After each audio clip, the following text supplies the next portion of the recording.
Hello dear student of class 12th, this is your physics teacher and today we are going to start our next lecture that is 7.2, and in this lecture we are going to discuss graphical representation of the AC current as well as we discussing what happen when an AC current is applied to the different electrical component, and in this chapter we discussing three electronic components, that is resistance, capacitor and inductor, right?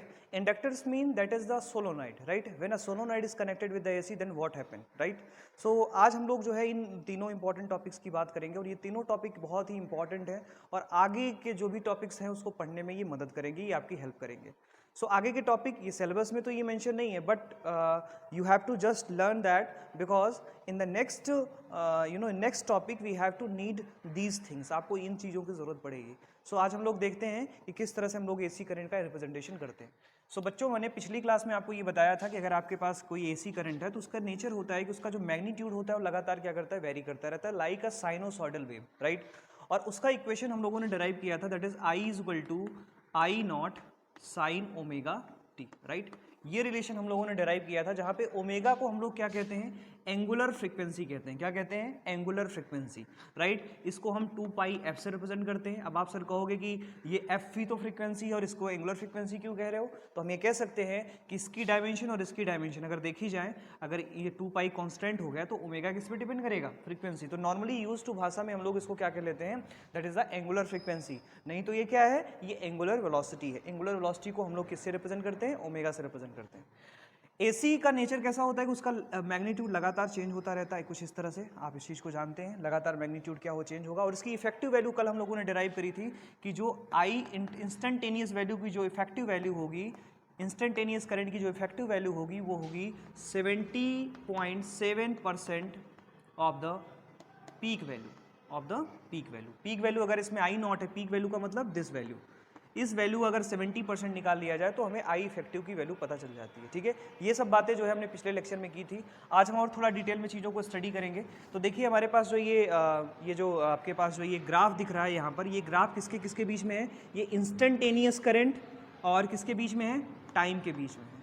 Time और instantaneous current के बीच में जब हम graph बनाते हैं तो हमें कुछ इस तरह से ग्राफ मिलता है. और शायद आपको 11th में आपने ये पढ़ा भी होगा कि इस तरह के ग्राफ को भी हमने पढ़ा है जिसमें हमने ट्रांसवर्स और जो है लॉन्गिट्यूडनल ग्राफ की बात की थी, right. Transfer and longitudinal graph में हमने देखा था कि उसका भी ग्राफ कुछ इस तरह से आता था. तो ये कुछ बिल्कुल से वेव की तरह है. तो आप ये कह सकते हैं कि जो इलेक्ट्रिक करंट है, ये एसी करंट है, वो साइनोसॉइडल वेव है. क्या है, साइनोसॉइडल वेव है, क्योंकि ये साइन के फंक्शन को क्या करता है, फॉलो करता है.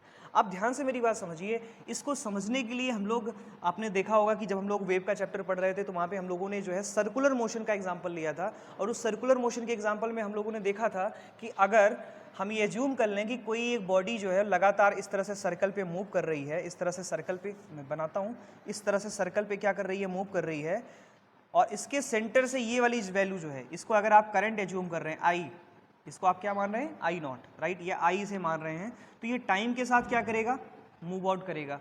और इसके डायमीटर पे जो वैल्यू है, करंट की, वो लगातार क्या होगी, चेंज आउट होगी. फिलहाल ये हमारा टॉपिक नहीं है. हमारा टॉपिक ये है कि इसका रिप्रेजेंटेशन हमने यहाँ पे कर लिया. और इसका जो है हम रिप्रेजेंटेशन किस तरह से करते हैं, यहाँ पे जो टाइम होता है वो 0 होता है, यहाँ पे टाइम जो होगा, यहाँ पे टाइम t/2 होगा, तो यहाँ पे टाइम कितना होगा, t/4 होगा, यहाँ पे टाइम कितना होगा, 3t/4 होगा, राइट. और यहाँ पे कितना होगा, टी होगा, राइट. तो ये कंप्लीट ऑक्सीलेशन में जो टाइम लगता है उसे टाइम पीरियड कहते हैं. तो ये कंप्लीट ऑक्सीलेशन है साइन वेव का. ठीक है. इसी तरीके से अगर इसको हम फेज के फॉर्म में लिखें ना, फेज का मतलब होता है एंगल के फॉर्म में लिखें. ठीक है, इसको किसके फॉर्म में लिखें, एंगल के फॉर्म में लिखें, तो ये आपका क्या कहलाता है, फेज के फॉर्म में. तो फेज अगर हम यहाँ पे लिखें तो यहाँ पे तो 0 था फेज, यहाँ पे क्या रहेगा, यहाँ पे π/2 रहेगा, यहाँ पे क्या रहेगा, यहाँ पाई रहेगा, यहाँ क्या रहेगा, 3π/2 रहेगा, और यहाँ पे क्या रहेगा, 2π रहेगा. तो इस तरह से जो है फेज का चेंज इसमें होता है. तो टाइम और जो आपके पास फेज है, इन दोनों को थोड़ा सा आप ध्यान में रखेंगे. तो अगर मैं टाइम को लिखूँ 0, t/4, t/4, t/2, 3t/4 and t. तो इस तरह से मैंने ये टाइम का फंक्शन लिख दिया. और इसी को अगर मैं फेज के फॉर्म में लिखूं तो फेज का क्या हो जाएगा, दैट इज 0, यहाँ पे बेटा π/2, यहाँ पे आ जाएगा that is π/2, and this will be pi, this is the 3π/2 and this is the 2π. ठीक है. तो एक कंप्लीट ऑक्सीलेशन में कोई वेव जो है वो कितने फेज के साथ मूव करती है, 2 पाई फेज के साथ क्या करती है, मूव करती है। तो इसके फेज को समझने के लिए हम लोग एक डायग्राम बनाते हैं जिसे हम लोग क्या कहते हैं, फेजर डायग्राम कहते हैं। क्या कहते हैं, फेजर डायग्राम कहते हैं। तो फेजर डायग्राम को हमें क्या जरूरत पड़ी, या फेजर डायग्राम की हमें क्या जरूरत है, तो बेटा फेजर डायग्राम की हमें इसलिए जरूरत है क्योंकि हम जानते हैं कि करंट और ईएमएफ ये दोनों साथ तो चलते हैं, लेकिन ये जरूरी नहीं कि दोनों का फेज एक जैसा हो। मेरी बात ध्यान से समझिएगा, करंट और ईएमएफ ये दोनों साथ तो चलते हैं, लेकिन ये जरूरी नहीं है कि दोनों का फेज एक जैसा हो। इसलिए हमें करंट और ईएमएफ के बीच का एक फेज डिफरेंस मिलता है, जिसे हम फेजर डायग्राम की हेल्प से क्या कर सकते हैं, समझ सकते हैं। तो बेसिकली फेजर डायग्राम को समझने के लिए इस पूरे वेव को हम लोग क्या करते हैं, उस सर्कुलर वाले टर्म के हेल्प से क्या करते हैं, समझते हैं। ध्यान से समझिए, ये आपके पास जो है एक जो है कोऑर्डिनेट हमने बना लिया है, और इस कोऑर्डिनेट में क्या हो रहा है कि एक सर्कल हमने इस तरह से ड्रॉ कर लिया, इस सर्कल को हमने ड्रॉ कर लिया, और ये अभी इनिशियली जो है, अगर मैं यहाँ पे टाइम को रिप्रेजेंट करूँ तो यहाँ t = 0 है, यहाँ पे t = t/4 है, यहाँ पे t = t that is the t/2 है, और यहाँ पे बेटा क्या है, यहाँ पे जो है आपका कितना हो गया, t/2, ये 3/2 है, और ये फिर कितना आ जाएगा, यहाँ पे कंप्लीट t आ जाएगा। तो ये कंप्लीट रोटेशन कवर हो गया, राइट। तो ये साइनोसॉइडल वेव के का कंपैरिजन हम लोग किससे करते हैं, हम लोग जो है किससे करते हैं बेटा, we compare it with the circular motion. एक सर्कुलर मोशन से हम क्या करते हैं, कंपेयर करते हैं। मान लेते हैं ये करंट का मैग्नीट्यूड है, अभी एक 0 टाइम पे इसका मैग्नीट्यूड यहाँ पे था, कुछ टाइम के बाद एक मैग्नीट्यूड यहाँ पे हो जाएगा। ध्यान से समझिएगा, ये मैग्नीट्यूड हो गया, दिस इज द मैग्नीट्यूड। ये क्या है आपका, ये मैग्नीट्यूड है, राइट। ये क्या है आपका, मैग्नीट्यूड है। इसे आप मान लीजिए I0, राइट। और I0 के साथ, इसके साथ कितना, हॉरिजॉन्टल डायरेक्शन के साथ कितना एंगल बनाता है, थीटा एंगल बनाता है। और ये आप प्रूव कर सकते हैं कि थीटा = होता है ओमेगा इंटू टी। कितना होता है, ओमेगा इंटू टी। तो अगर मैं ये लिखना चाहूँ कि भाई करंट और इसके बीच में क्या रिलेशन है, तो मैं यहाँ पे एक ईएमएफ का भी एक सर्कल बना देता हूँ। चलो, एक ईएमएफ का भी मैंने सर्कल बना दिया इस तरह से। अब मैं मान लेता हूँ कि ईएमएफ जो है इसे थोड़ा सा आगे चल रहा है, ये ईएमएफ का सर्कल हो गया, क्योंकि आप जानते हैं ईएमएफ का जो मैग्नीट्यूड होगा वो हमेशा जो करंट के मैग्नीट्यूड से क्या होगा, ज़्यादा होगा। और ये मान लेते हैं कि करंट और ईएमएफ के बीच का जो एंगल है वो कितना है, फाई है। कितना है, फाई है। इन दोनों के बीच का जो डिफरेंस है वो कितना है, फाई है। अगर इन दोनों के बीच का डिफरेंस फाई है और मुझे इन दोनों के बीच में रिलेशन लिखना है, तो मैं कैसे लिखूंगा, मैं लिख सकता हूँ E = E0 sin ω/t + phi. ठीक है, इस तरह से लिख सकता हूँ। और करंट का लिखूँ मैं तो I = I0 sin ω/t। तो देख रहे हैं इन दोनों वेव्स के बीच में कितने का फेज डिफरेंस है, फाई का फेज डिफरेंस है। और इसे जिस ग्राफ से हम लोग रिप्रेजेंट करते हैं उसे हम लोग क्या कहते हैं, फेजर डायग्राम कहते हैं। क्या कहते हैं इसको हम लोग, फेजर डायग्राम कहते हैं। सो अगर आपको फेजर को डिफाइन करना हो, how can you define that, a quantity which varies sinusoidally with the time and represented as the projection of the rotating vector is called the phasor. क्या कहते हैं उसे हम फेजर कहते हैं। और फेजर डायग्राम क्या होता है, the diagram representing the alternating EMF and current as the rotating vector along with the phase angle between them is called the phasor diagram। मतलब फेजर डायग्राम जो है बेसिकली क्या है, वो करंट और ईएमएफ के बीच का फेज डिफरेंस है। करंट और ईएमएफ के बीच का क्या है, फेज डिफरेंस है। ये वाला फिगर आई होप आपके समझ में आया होगा। ये जो बड़ा वाला फिगर हमने सर्कल में बनाया है, it is for the EMF. छोटा वाला सर्कल जो बनाया है, it is for the current. अब ये मान लेते हैं कि ईएमएफ करंट से इतनी दूर चल रहा है, या आप कह सकते हैं कि करंट ईएमएफ से इतने फेज के साथ क्या चल रहा है, पीछे की तरफ चल रहा है। ठीक है, तो इस बात को आप इस तरह से क्या कर सकते हैं, डिफाइन आउट कर सकते हैं। चलिए, इतनी बात आपके समझ में आ गई होगी। इसी को अगर मैं थोड़ा सिंपल फॉर्म में आपको समझाना चाहूँ तो मान लीजिए आप इसको किसी भी तरीके से कर सकते हैं। यहाँ पे आपने ω/t + फाई लिखा है, हो सकता है आपने इसको इस तरह से लिखा हो, आपको किसी बुक में इस तरह से मिल जाएगा, I0 sin ω/t, और यहाँ पे sin ω/t + फाई, और यहाँ पे ईएमएफ का दिया होगा E0 sin ω/t। तो बेटा बात दोनों में ही एक है, फेज चाहे इसमें हो, फेज चाहे इसमें हो, दोनों की बात एक ही है कि दोनों के बीच का फेज इतना है। तो अगर मैं यहाँ पे ईएमएफ और करंट के बीच का रिलेशन मैं आपको दिखाना चाहूँ तो मान लेते हैं कि ईएमएफ जो है, ये आपके पास ईएमएफ है, ईएमएफ हॉरिजॉन्टल डायरेक्शन के साथ कितना एंगल बना रही है, theta, that is the ω/t, right, theta ω/t। ठीक है, ω/t, राइट। अब यहाँ पे आप देख सकते हैं कि ये करंट की वैल्यू हो गई, this is the value of current.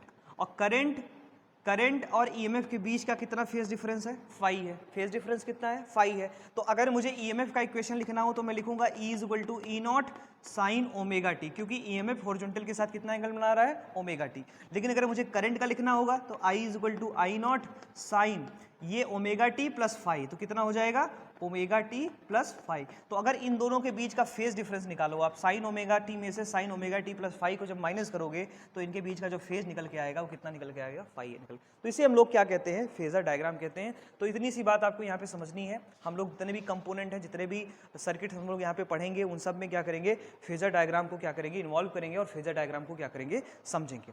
चलिए अब हम लोग क्या करते हैं, अब हम लोग जो है अलग अलग कंपोनेंट्स पे एसी करंट को क्या करेंगे, अप्लाई करेंगे। और उसके लिए हम लोग क्या करते हैं, अलग अलग टर्म्स को पढ़ते हैं और वो टर्म्स क्या हैं उसके बारे में हम लोग बात करते हैं। तो सबसे पहला इंपॉर्टेंट एप्लीकेशन है एसी का कि when AC is applied, AC is applied,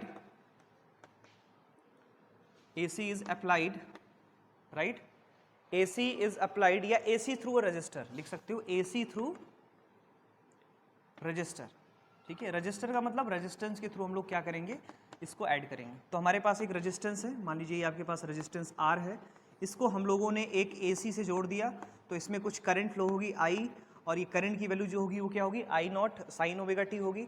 अगर इन दोनों के बीच में कुछ फेज का रिलेशन होगा तो आगे हम लोग निकालेंगे क्या होगा, यहाँ पे EMF आपने लगाया E नॉट और इसकी वैल्यू है E naught sine omega T, ठीक है। तो बेसिकली हम लोगों को क्या करना है, इसमें फाइंड करना है कि इसकी वैल्यूएशन क्या होगी, इसकी वैल्यूज क्या निकल करके आएंगी, ठीक है।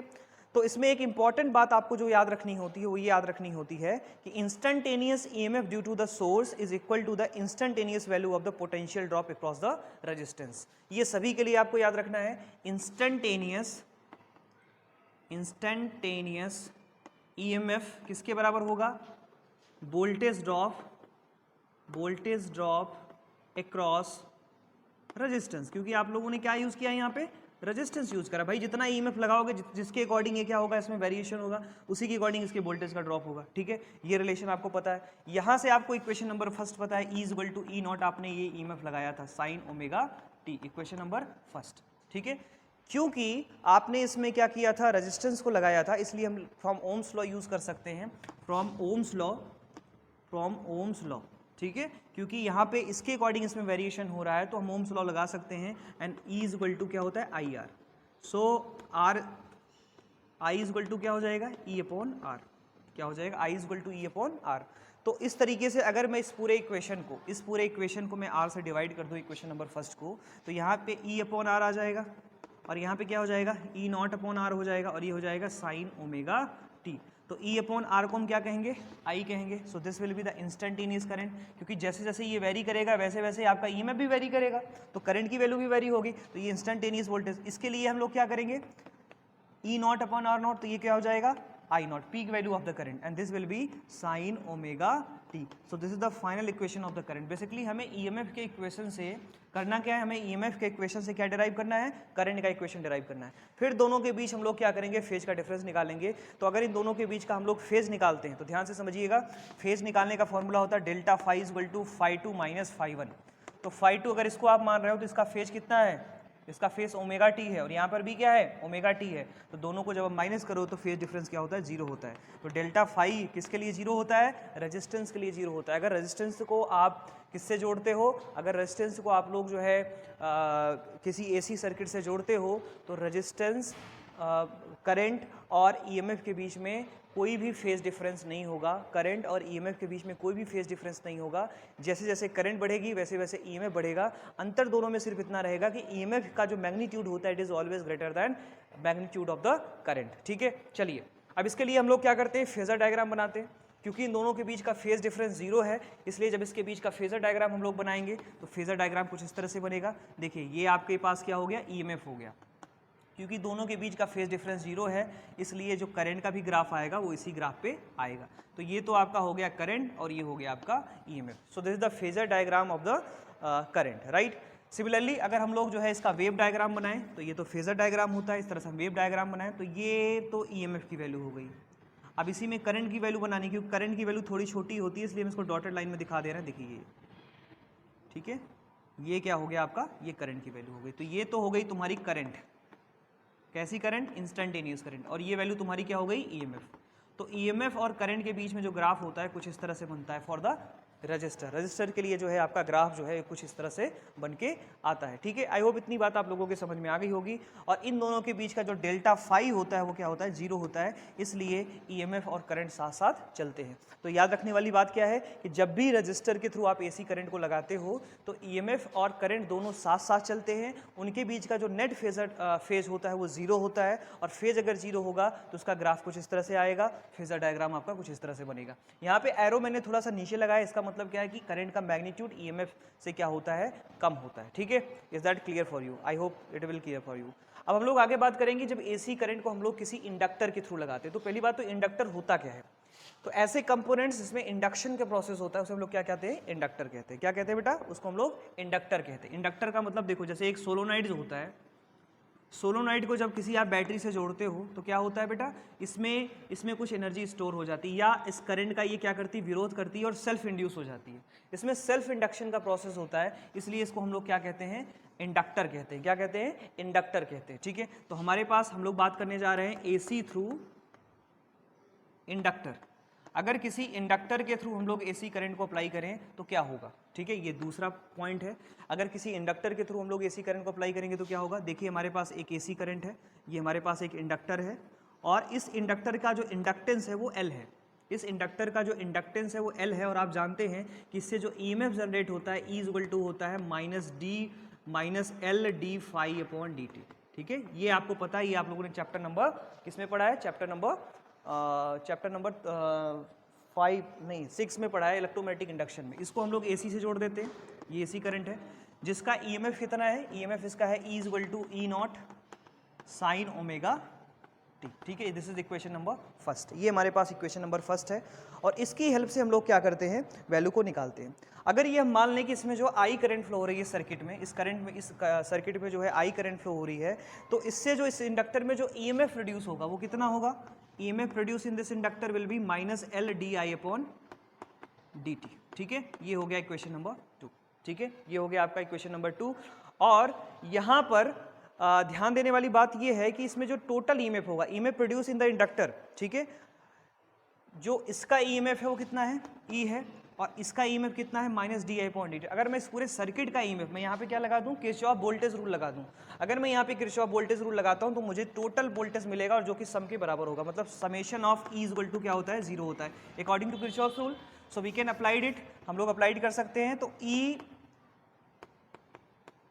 EMF दिस वन प्लस इसमें जो इंडक्टर में EMF जनरेट हुआ, आप जानते हैं कि इंडक्टर में भी क्या जनरेट हो जाता है, EMF जनरेट हो जाता है। So this will be minus L D phi upon D T. ठीक है, D phi upon D T, या इसको आप लिख सकते हैं D I upon D T. This is not D phi, इसको हम प्रूव कर सकते हैं D I upon D T. This is the D I upon D T. So minus L D I upon D T, ये आपका क्या होता है, देखो यहाँ मैंने लिखा भी है, EMF produce in the inductor will be minus L D phi upon D T. अच्छा, यहाँ पे आप फाई की जगह पे आई कैसे लिख दिया, क्योंकि फाई डिपेंड करता है करंट पे। जितनी तेजी से करंट चेंज होगा उतना ज़्यादा फ्लक्स इसमें चेंज होगा, अगर फ्लक्स चेंज होगा तो उसका EMF भी जनरेट होगा। ठीक है, so EMF is equal to minus L D phi upon D T, D I upon D T, this equation number 2। और हमने किरचॉफ रूल लगाया, E plus minus L D I upon D T, this will be equal to 0। अगर ये 0 हो गया तो यहाँ से E इक्वल टू निकल करके आ जाएगा L D I upon D T. ठीक है, ये निकल के आ जाएगा। इसको आप रिजॉल्व कर लीजिए। इसको जब रिजॉल्व आप करोगे तो आपके पास क्या वैल्यू निकल करके आएगी, आपके पास जो वैल्यू आएगी वो आ जाएगी बेटा, दिस विल बी, यहाँ से आप I की वैल्यू निकालिए। सो this will B D I and this is the, यहाँ से dt मल्टीप्लाई हो जाएगा 1 upon L E into D T, ये हो जाएगा, that is E upon L, that is the E upon L D T. ठीक है, ये हो जाएगा। अब यहाँ से जो आपने इक्वेशन नंबर फर्स्ट में पढ़ा था कि E की वैल्यू क्या है, E naught sine omega T है, इसकी वैल्यू आप यहाँ पे पुट कर दीजिए। तो यहाँ से आपके पास आ जाएगा D I is equal to 1 by L, और यहाँ से आप लिख सकते हैं E naught sine omega T D T. For total current, total instantaneous value अगर आपको निकालनी है तो आप दोनों तरफ क्या करेंगे, इंटीग्रेट करेंगे विद इन प्रॉपर लिमिट। अगर दोनों तरफ आप इंटीग्रेट करेंगे तो आपके पास क्या वैल्यू निकल करके आएगी, that is integration of D I and here 1 upon L integration of E naught sine proper limit within proper limit. ठीक है, विद इन प्रॉपर लिमिट हम लोग क्या कर देते हैं, इसको इंटीग्रेट कर देते हैं। तो मैंने यहाँ इंटीग्रेशन का साइड लगाया, डी आई 1/L इंटीग्रेशन लगाया E not sine omega T D T. ठीक है, अब यहाँ पे ध्यान देना, हम लोग ने ई नॉट को कॉमन ले लिया। अच्छा, इसको हमने डी आई को ऐड किया तो क्या मिल गया, आई की वैल्यू मिल गई। यहाँ से क्या आ गया, E not upon L integration of sine omega T D T. ठीक है, अब यहाँ पे ध्यान देने वाली बात ये है कि हम लोग साइन ओमेगा टी का जब इंटीग्रेशन करते हैं तो हमारे पास जो वैल्यू आती है I is equal to this will be E not upon L and this will be minus cos omega t upon omega. ठीक है, so this is the integration of the sine omega T D T. ठीक है, तो यहाँ से हम लोगों ने माइनस साइन को बाहर ले लिया, this is the E not upon L. ठीक है, और यहाँ से हम लोगों ने ओमेगा को भी बाहर ले लिया और यहाँ से आपके पास आ गया कॉस ओमेगा टी। अब हम लोगों ने कॉस ओमेगा टी को लिख लिया साइन 90, हम लोगों ने लिख लिया साइन 90 माइनस थीटा, क्योंकि हमें पता है कि sine π/2 minus theta is equal to cos theta. ठीक है, ये हमें पता है, तो यहाँ पे हम इस चीज़ को अप्लाई कर देते हैं। तो आई इज इक्वल टू हो जाएगा minus E not upon L omega and this will be sine π/2 minus theta, π/2 minus theta. अब अगर आप इसको जो है क्योंकि थीटा की जगह पे ओमेगा टी है इसलिए हम इसको ओमेगा टी लिख लेंगे। अब इस माइनस साइन को जब अंदर ले जाओगे तो ये माइनस हो जाएगा, ये प्लस हो जाएगा। तो आई इज इक्वल टू आ जाएगा E not upon L omega sine omega T minus what π/2। ठीक है, यहाँ तक बात आई होप आपके समझ में आ गई होगी। अगर यहाँ तक आ गई है तो यहाँ तक आप लोग नोट कर लें। तो पहला इक्वेशन तो हमारा यही निकल करके आ जाता है। ठीक है, यही क्वेश्चन हमारा निकल के आ जाता है। अब इसी को हम थोड़ा एनालाइज करके थोड़ा सा इसको और सिंपल हम लोग बना लेंगे।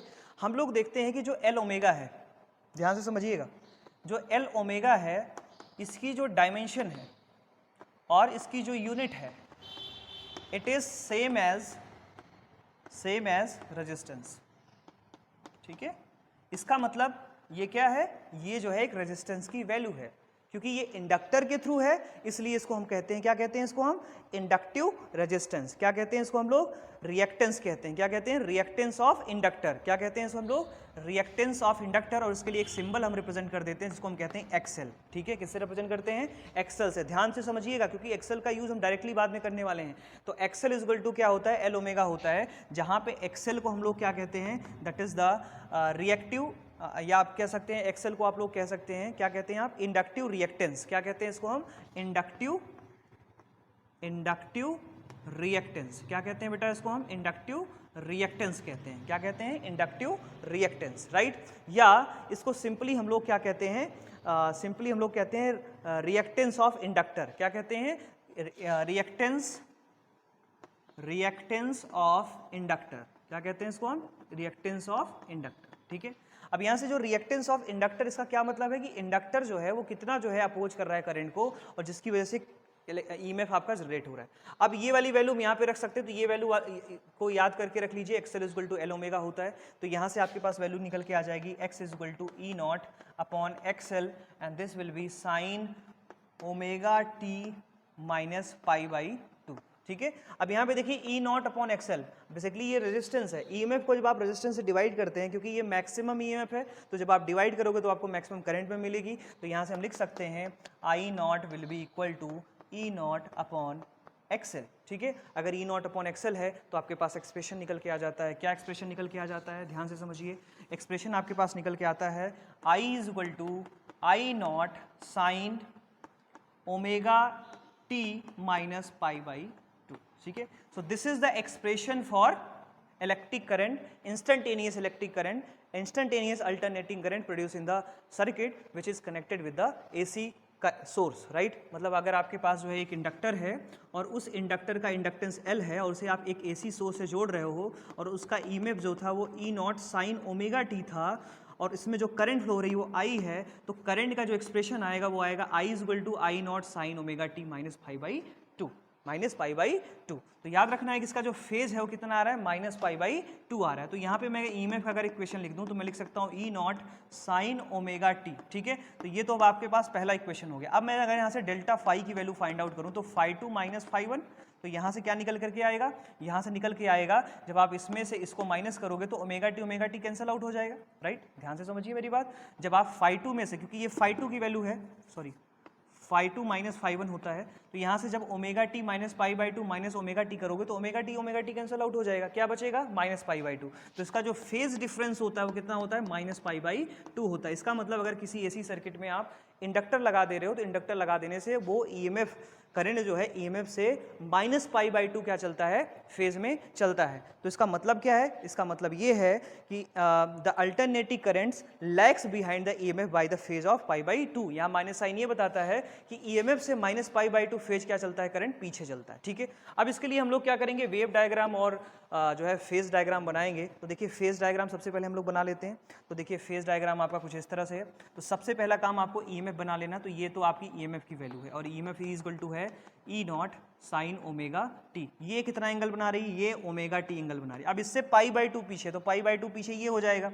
तो ये आपका हो गया current I is equal to I not sine omega T minus pi by two. तो इन दोनों के बीच का जो एंगल है वो कितना है, पाई बाई टू है। ठीक है, मतलब इसमें से जब आप पाई बाई टू माइनस करोगे तो आपको क्या पता चल जाएगा, आपको जो है ईएमएफ की वैल्यू मिल जाएगी। ठीक है, सो इस तरह से आप इस चीज़ को बना सकते हो। अब अगर हमें यहाँ पे करंट की वैल्यू बनानी है कि वाई वाई हम जो है वेव के फॉर्म में से रिप्रेजेंट करना चाहते हैं, तो वेव के फॉर्म में रिप्रेजेंट करने का मतलब ये है कि आपने पहले तो ईएमएफ को इस तरह से रिप्रेजेंट कर दिया।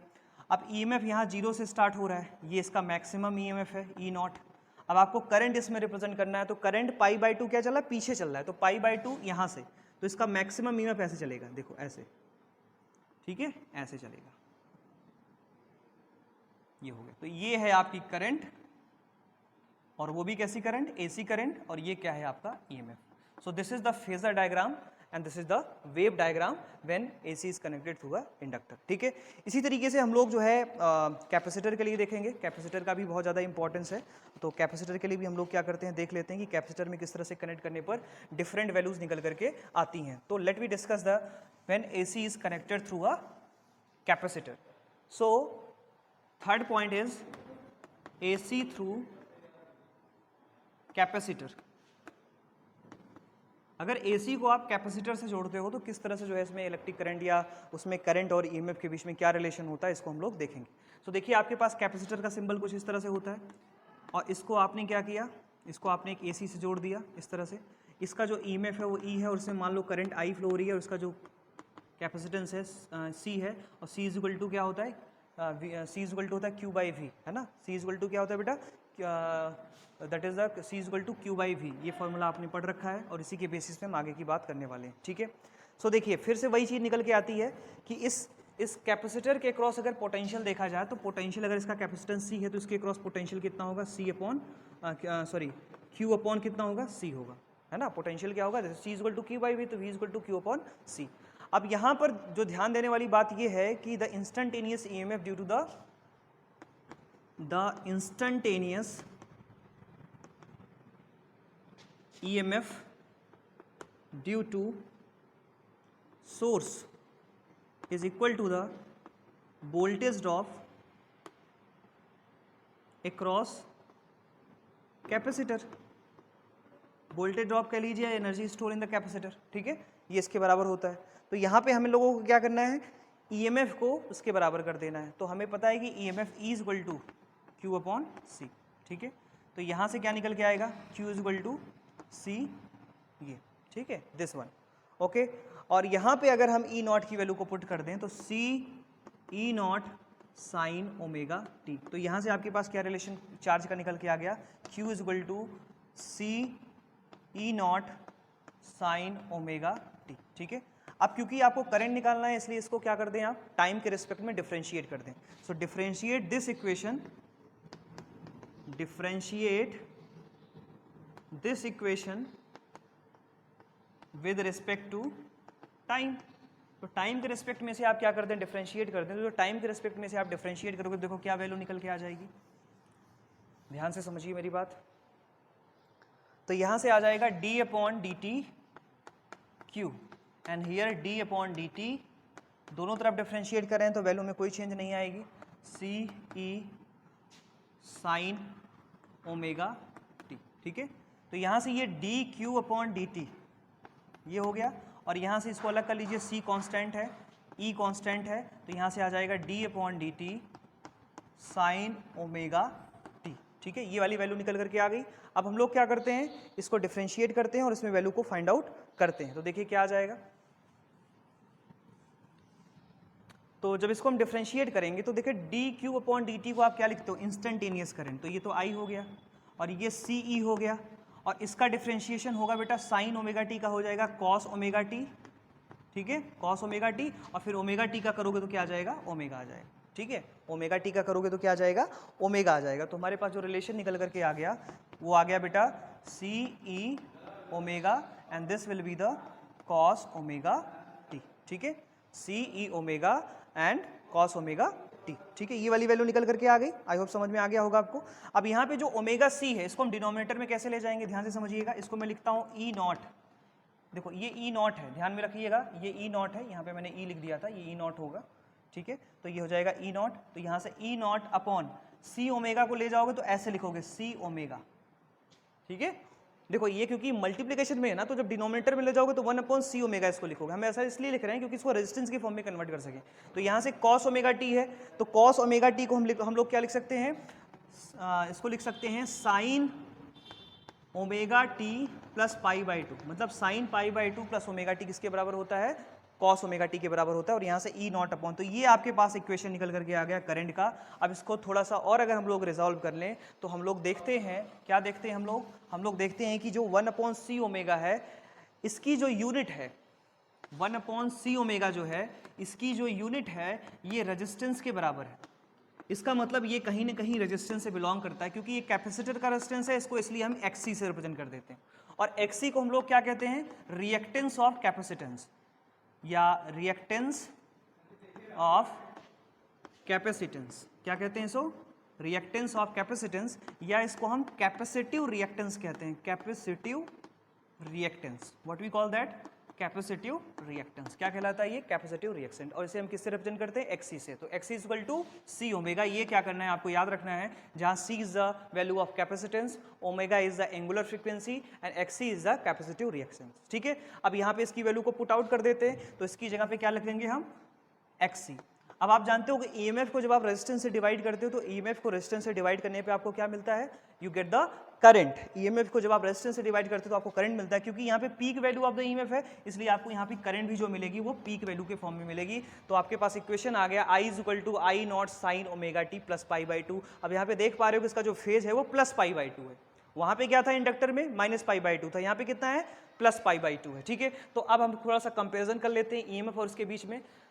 तो ईएमएफ का इक्वेशन आपके पास था ई नॉट साइन ओमेगा टी, और यहाँ से जो आपके पास आई की वैल्यू निकल करके I, this will be I not sine omega T plus pi by two. तो अगर इन दोनों के बीच का फेज डिफरेंस निकालें, delta phi equal to phi two minus phi one, और यहाँ से जब माइनस करोगे तो आपके पास वैल्यू आएगी pi by two. So this is the plus pi by two, so delta phi equal to plus by two, ठीक है। तो इन दोनों के बीच में जो फेज डिफरेंस होता है वो प्लस बाई टू का होता है, प्लस बाई टू का होता है। दैट्स मीन जो करंट होगी वो हमेशा क्या चलेगी, ईएमएफ से पाई बाई टू फेज आगे की तरफ चलेगी, ठीक है। तो अगर मैं इसके बीच में फेजर डायग्राम बनाऊं तो देखिए यहाँ पे फेजर डायग्राम कैसे बनेगा, ये आपके पास ईएमएफ है, दिस इज द ईएमएफ, और EMF is equal to E not sine omega T है, राइट, और इससे पाई बाई टू फेज आगे चल रहा है, मतलब पाई बाई टू का मतलब यहाँ पे आएगा। So this is the value of I, और इन दोनों के बीच का जो फेज है वो कितना है, पाई बाई टू है, और ये वाला एंगल कितना है, पाई बाई ओमेगा टी, ठीक है। So this is the representation. अब सिंपली हम लोग क्या कर सकते हैं, सिंपली हम लोग वेव डायग्राम भी इसके लिए बना सकते हैं। तो वेव डायग्राम देखिए कैसे बनेगा, इसमें क्योंकि ये पाई बाई टू आगे चल रहा है इसलिए इसका वेव डायग्राम हम कुछ इस तरह से बनाएंगे। देखिए यहाँ पे सबसे पहले हमने एसी का ईएमएफ का बना दिया, तो ये आपके पास ईएमएफ है, राइट, क्योंकि पाई बाई टू आगे चल रहा है, प्लस फेज चल रहा है, तो यहाँ से करंट स्टार्ट होगी, ध्यान से समझिएगा, ये वाली वैल्यू यहाँ से, ठीक है, ऐसे चलेगी करंट। तो ये तो तुम्हारा ईएमएफ हो गया, और ये तुम्हारा क्या हो गया, करंट हो गया। तो यहाँ देखो ये प्लस पाई बाई टू क्या है, phase, pi by two phase क्या चल रहा है, इससे आगे चल रहा है। तो इस तरह से आप इसके डायग्राम्स को बना सकते हैं, इसके डायग्राम्स को समझ सकते हैं। और इसमें इंपॉर्टेंट बात ये है कि यहाँ पर एसी क्या कर रही है, लीड, एसी करंट जो है लीड्स कर रही है ईएमएफ को by phase angle pi by two. तो वहाँ पे क्या था, लैग्स था, इंडक्टर में क्या था, lags by pi by two, और यहाँ पे क्या है, leads by pi by two. तो यहाँ पे करंट जो है वो ईएमएफ से पाई बाई टू फेज आगे चलेगा, और इंडक्टर में पाई/2 क्या चलेगा, पीछे चलेगा। तो ये थोड़ा सा आपको याद रखना है क्योंकि इसका यूटिलाइजेशन हम लोग आगे करेंगे। ये थोड़ा सा डेरिवेशन इंपॉर्टेंट है, इस डेरिवेशन को बहुत अच्छे से करिए। फेज डायग्राम और वेव डायग्राम को बहुत अच्छे से एनालाइज करिए। एनालाइज करने के बाद चीज़ों को अच्छे से प्रोसेस करिए ताकि आगे की बातें आपके समझ में आ सकें। अगला जो हमारा टॉपिक होगा उसमें हम लोग जो है सीरीज LCR सर्किट की बात करेंगे, और सीरीज LCR सर्किट में हम कुछ और इंपॉर्टेंट बातें करेंगे जिसमें हम लोग रिजोनेंस पे जाएंगे और उससे रिलेटेड और भी बहुत सारे टॉपिक की बात करेंगे। तो आज के लेक्चर में इतना ही, अगले लेक्चर में हम लोग फिर से मिलेंगे। तब तक आप लोग पढ़ते रहिए, स्वस्थ रहिए, मस्त रहिए। Thank you so much.